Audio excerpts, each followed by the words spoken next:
Hello everyone. I hope you all had an amazing new year this year. Start this new year with a lot more learning and new skills and crush this year. Okay, today we are going to see about one of the most interesting crimes that took place in Kerala, India. This incident shook the whole country. Imagine this: you are doing a crime, and how long do you think you can hide it from cops? Well, this lady nearly escaped up to 14 years. In this video, we are going to see the crime of Jolly Joseph, who murdered her own family and kids by using cyanide. In today's video, we will see about this case, and this is your Crime Files X. So let's see about Jolly Joseph first. Jolly Joseph was born in Idukki, Kerala, which is in India. Her family is a middle-class family and suffered financially. Jolly always wanted to live a rich lifestyle. In 1997, she fell in love with Roy Thomas, who was from a well-settled family in Kottayam, and married him. She thought she could have the life she wanted, but that's not what happened. She realized that her mother-in-law was in control of everything in that house. That made her angry. Her mother-in-law forced her to go for a job, but the thing is, she lied about her education to marry Roy. Later, Jolly gave birth to a child, and the whole family was happy. This prevents her from going to the job. But her mother-in-law still insisted she go for a job. Jolly began to fear that her lies may one day come to light. So she decided to kill her instead. One fine day at a family gathering, Anima Thomas began to feel not well. Her legs trembled, and in fear, she shouted that she gonna die. Then she collapsed and fell on the floor. The family took her to the hospital, but she passed away. This seems like a normal death, right? But that's not the truth. Jolly murdered her. She mixed cyanide in a soup and gave it to her. No one became suspicious about her death, and no post-mortem were done. Jolly got this cyanide from a friend of hers who was working in a jewelry shop. She said to her friend that she needed the cyanide to poison a dog that had been disturbing everyone. Years passed. Jolly joined NIT, National Institute of Technology, as a guest lecturer. Everyone in the family respected her very much, and she also was kind to everyone. She had a smooth life. Then later, Ms. Matthew, son of Anama's elder brother, came to visit Jolly very often. Matthew was her close friend, and he is working as a sales manager in a jewelry shop. Tom Thomas didn't like his visit, so he confronted Jolly about this. I also want to say one thing: while this incident was happening, Rinji was married and moved to Colombo, and Rojo went to America. Tom spoke about this incident to Rinji, that she's been behaving quite differently and always talking to someone on the phone. Also, he said, Jolly leaves the house saying that she is going somewhere else, and then I see her in another place. One fine evening in the year 2008, Tom had a coffee and had a habit of having a type of mushroom capsule. He felt unwell after having that and went to the wash basin. Suddenly, he began to collapse on the floor near the wash basin. Guess the reason? It was Jolly who gave him that tablet and refused to help him quickly. Later, she called the neighbors for help and took him to the hospital. Unfortunately, he passed away before he reached the hospital. Everyone trusted he died because of a heart attack. Jolly managed to prevent an autopsy from being done.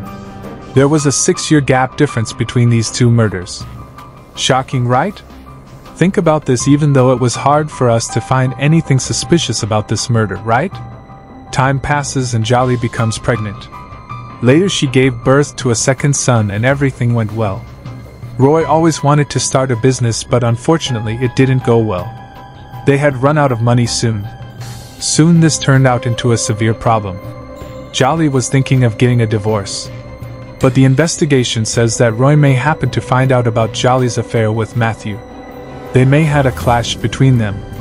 So Jolly decided to kill him. On September 30th, 2011, after Roy came back home, Jolly prepared rice and chickpeas curry for him.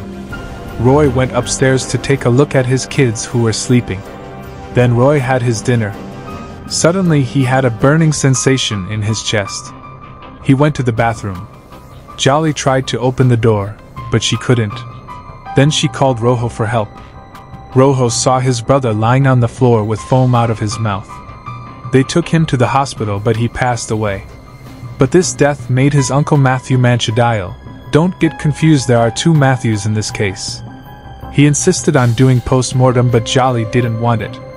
However, a post-mortem is conducted and it shows Roy has consumed cyanide. But Jolly said he committed suicide because of debts he had. But this was a clear murder. She tried to convince the police and turned that in her favor. So the police left there without any further investigations. Years passed and Jolly finally claimed Pondamadam's house. But Manchadil Matthew became suspicious about Jolly's activities. He used to call Rinji often and discuss her activities. Manchadil used to visit Jolly very often. That's when he came to know she had an affair with him. Manchadil advised her not to be like this. But Jolly didn't like what he said. In 2014, one fine evening Manchadil passed away under very similar circumstances as that of the three people who died initially.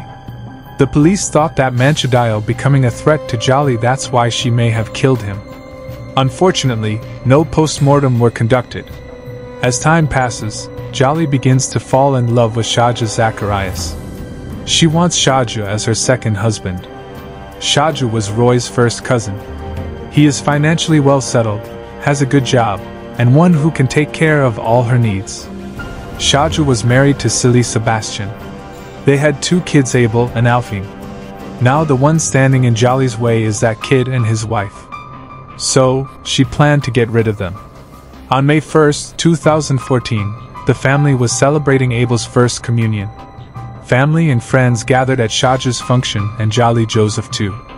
Alpine, the 2-year-old kid of Shahja, began to collapse during that function. At that time the family believed that Alfine was choked by her Aunt Jolly, who was feeding her. Later in the autopsy, it indicates that she was poisoned. But the thing is, during the confession she said, "Why would I kill a child? She was a minor.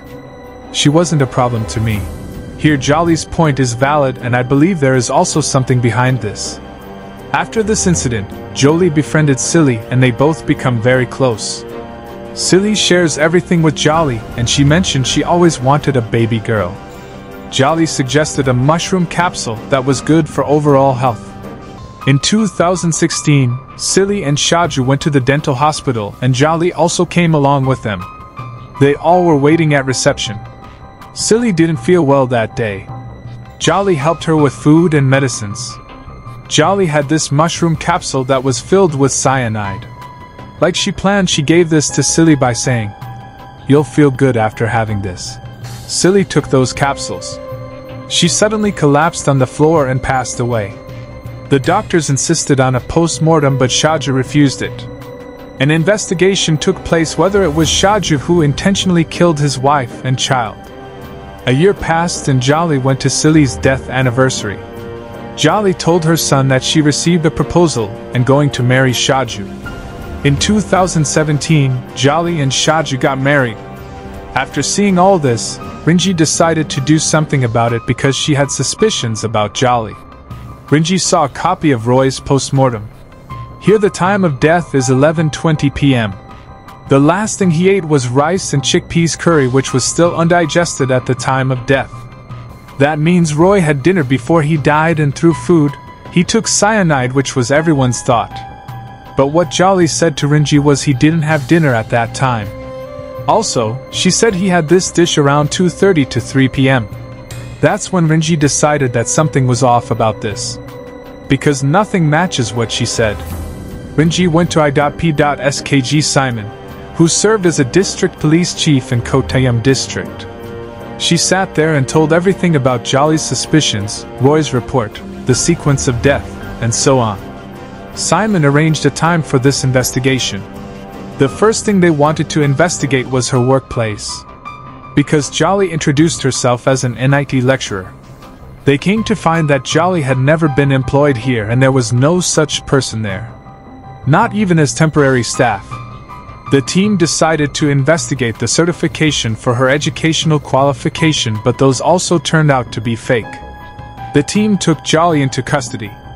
They decided to examine the bodies of 6 members for any trace of cyanide after 6 years. But this is also not guaranteed. Because the bodies have decomposed over a decade, it will be hard to find any traces. In 2019, Jolly was arrested and formally charged with killing her husband Roy.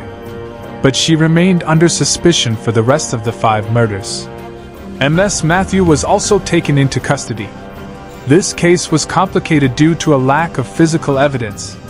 The media police found a bottle suspected to be cyanide at Panamatan's house. But the police didn't give any clear answers. Now this case is in the court's hands. But the cyanide presence is also found in Cilly's remains. Still, the body samples were sent to Central Forensics, but the results turned out to be negative in 2023. The trial begins on March 6, 2023, and it's still going on. I am still wondering how this lady can able to do all these things and can able to hide them for decades. These make chills in my spine. But as the trials were still going on, we can't decide anything yet. So, let's wait and see. Incidents like this make me sometimes feel a little bit worried about belief in humans. How someone can turn into a heartless, which makes me feel worried. Anyway, comment down the way you feel about this case, guys. See you guys in the next video. Bye.